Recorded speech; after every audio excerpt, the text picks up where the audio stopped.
In the pantheon of gaming, StarCraft stands alone for its polish, resiliency, nearly endless skill ceiling, and the community it has inspired and captivated for over 25 years. StarCraft is an RTS or real-time strategy game, which for those of you who aren't familiar is a style of game where the players are commanders facing off on a virtual battlefield in order to gather resources, construct production facilities, and ultimately to create an army capable of eliminating their enemies from the map. In essence, harvest, build, destroy. A myriad of game series have represented such brilliant expressions of RTS over the years, like Command & Conquer, Warcraft, Age of Empires, and of course, StarCraft, among others. The StarCraft series dates back originally to 1998 when StarCraft 1 was released, followed by the Brood War expansion pack in that same year. The StarCraft series wouldn't see another release until the long-awaited StarCraft 2 was published in 2010. Hell, it's about time. The StarCraft universe features three main races: the Zerg, Terran, and Protoss. The Zerg are a horrifying and merciless breed of bug-like aliens that work to overwhelm and dominate opponents with greater numbers and speed. The Protoss are a race of high-intelligence aliens that rely on advanced technology and high-power units to win their battles.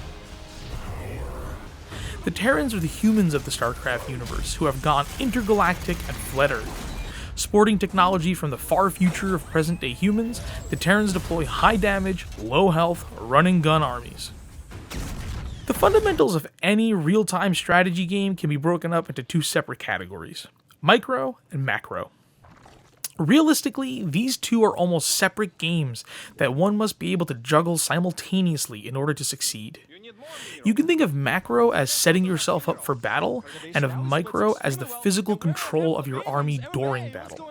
This leaves you with a strategic decision to make. How will you balance your attention? The way that you answer that question will greatly impact your experience playing the game. Macro is essentially a cycle of production, expansion, and base management that fuels the economy and growth of a player's forces. Building workers, constructing production and upgrade facilities, taking additional bases, and scaling it all up as the game progresses. The workers that you build are there to serve a few key roles. The first and foremost is resource gathering, which in StarCraft consists of two distinct resource types: minerals, which are a form of crystal, and Vespene gas. The other function your workers serve is building the structures that make up your base. Consistent production of workers through the early to mid-game is a key part of playing StarCraft at an even slightly competitive level. Micro, on the other hand, refers to a player's ability to control individual units or armies in order to maximize their value and keep them alive and fighting as long as possible.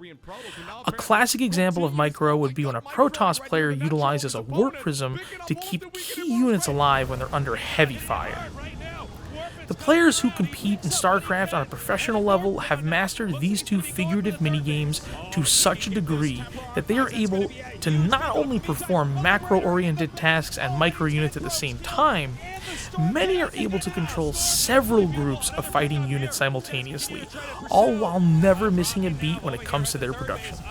Such skills, though, require blistering speed, which is why we often see players consistently issuing over 350 actions per minute, with peaks exceeding 500 actions per minute during contentious moments in the game. To defend, the nexus very low. A small number of stalkers comes up, it blinks away, it's not enough, and the fourth base goes down. TY's multitasking completely out of control so far this game.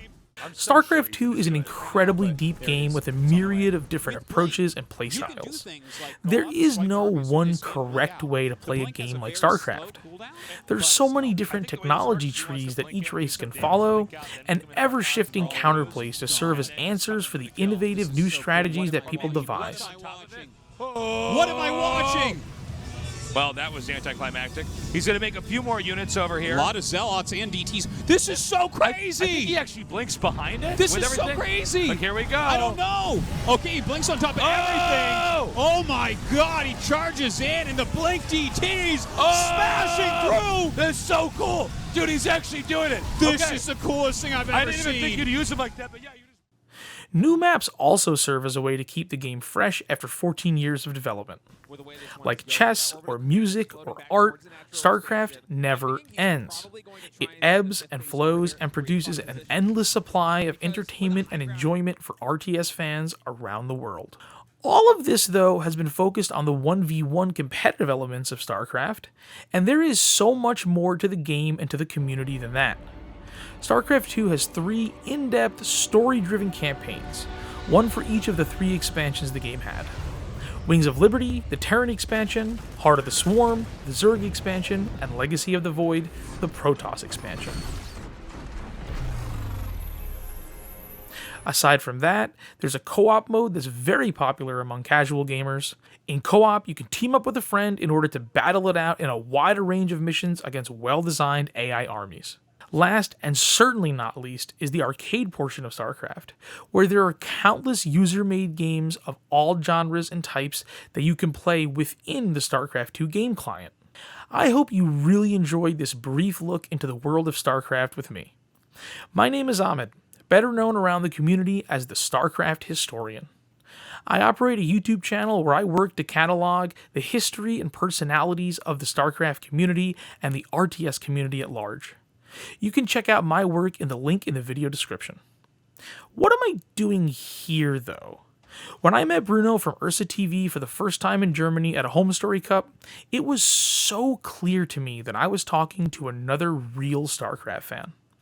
We got to talking and he expressed his vision to open an esports-focused media company based out of Ottawa, Canada, and that vision is UrsaTV. This video is meant as an introduction to StarCraft and RTS, as UrsaTV aims to foster a local scene in Ottawa.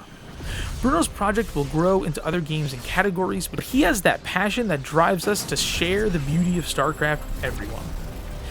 With the continued perseverance of the StarCraft community and promising alternatives like Stormgate and Zero Space on the horizon, RTS looks to be entering into a second renaissance. With Blizzard now in the hands of Microsoft, who have been very supportive of the Age of Empires franchise, perhaps we could see new RTS titles from them in time.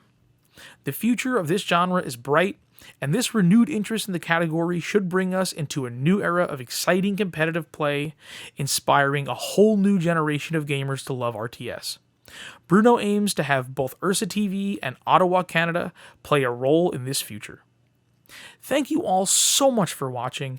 It was my pleasure to explain the basics of my favorite game of all time. I hope this video helps you grasp the basic ideas of the game and real-time strategy in general. Due to the cerebral nature of the games, the RTS community represents a unique subset of the gaming world, in that RTS gamers are usually more mature and analytical than players in many other genres.